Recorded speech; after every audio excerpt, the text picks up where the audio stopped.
Hey ladies and gentlemen, Paul Salter here. Thank you so much for watching this video and joining me today. Because in this video, I'm going to share with you how many calories you should be eating to maintain your weight loss successfully after you finish a diet. And by the end of this video, you're going to know exactly how many calories you should be eating that will enable you to confidently maintain your weight loss after a diet. And remember, for additional weight maintenance education and weight regain prevention tips, make sure you subscribe to my channel and ring that little bell so you're notified when I launch a brand new video every single Tuesday.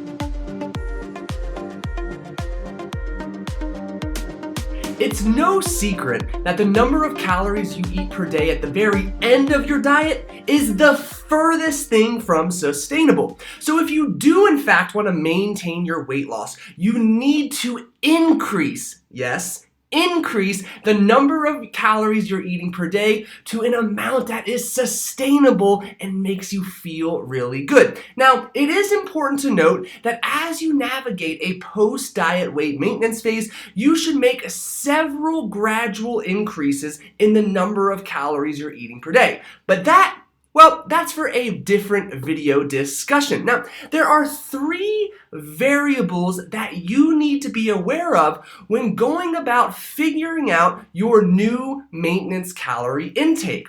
Number one, the starting number of calories you ate to begin your diet. Pretty simple, right? You should already know that one. Number two, the percentage of weight you lost between the time you started your diet and ended your diet. And number three, how to account for diet-induced adaptations.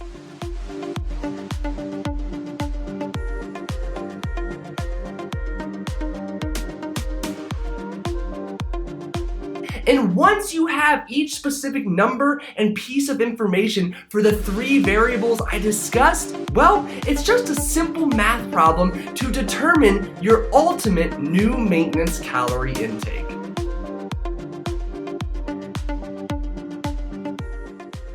Your calorie needs are greatly influenced by your weight.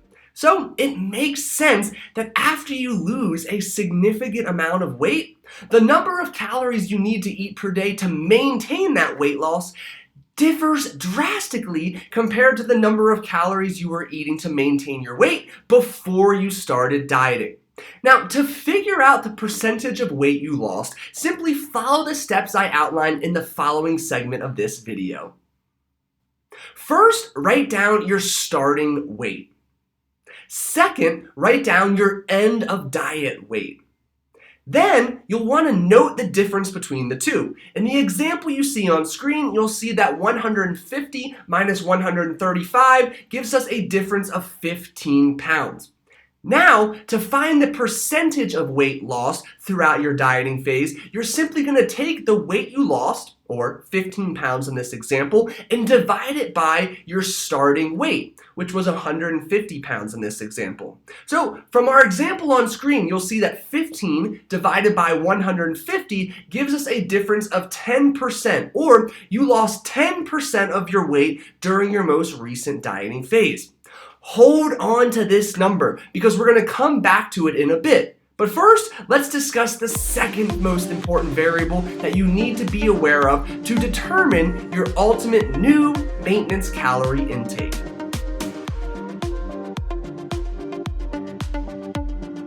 At this point, you have two of the three necessary variables that are essential to determining your new maintenance calorie intake. And that third missing piece is related to the physiological adaptations that took place during a diet. Now, remember, these adaptations took place in order to help your body conserve energy. And it's very likely that these adaptations will take months to restore themselves to pre-diet levels.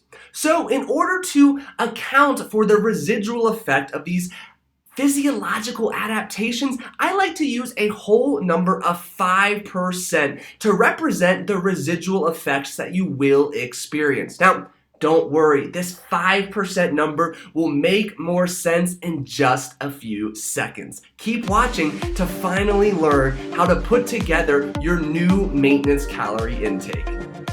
Now, you have everything you need to determine your new maintenance calorie intake. You know your starting number of calories, the percentage of weight you lost, as well as how to account for the residual effects of diet-induced adaptations. To figure out your new maintenance calorie intake, simply set up the following equation. Starting calories minus parentheses, starting calories times percentage of weight lost, end parentheses, minus, begin parentheses, starting calories multiplied by the 5% to account for diet-induced adaptations, end parentheses. Following along with our example, this would look like the following. And you'll see on your screen a simple mathematical equation that allows you to plug in the three variables we just talked about. And in the example on screen, you will see that your new maintenance calorie intake is 1,700 calories per day, which is equal to 85% of your starting diet calories. And this number factors in both the percentage of weight you lost and diet-induced adaptations. It's literally that simple. There you have it, a simple calculation to determine your new maintenance calorie intake. And once you know this number, it's now time to focus on the when, the how, and the why to continue gradually increasing your calories from the end of a diet to ultimately reach this number. And in my course, Weight Maintenance Mastery, I provide you with a step-by-step blueprint, calculator, cheat sheets, and tons of additional educational information to help make your transition to a post-diet weight maintenance phase as seamless and effortless as possible. And to get your hands on this course right now, simply click the link on your screen or below this video. If you enjoyed this video, please give it a thumbs up and like it below. And if you really found it helpful, make sure you comment helpful below this video and share it with a friend, family member, colleague, coworker, or gym buddy who would also benefit from having a step-by-step process to determining their new maintenance calorie intake. Again, thank you so much for watching, and I'll see you in the next video.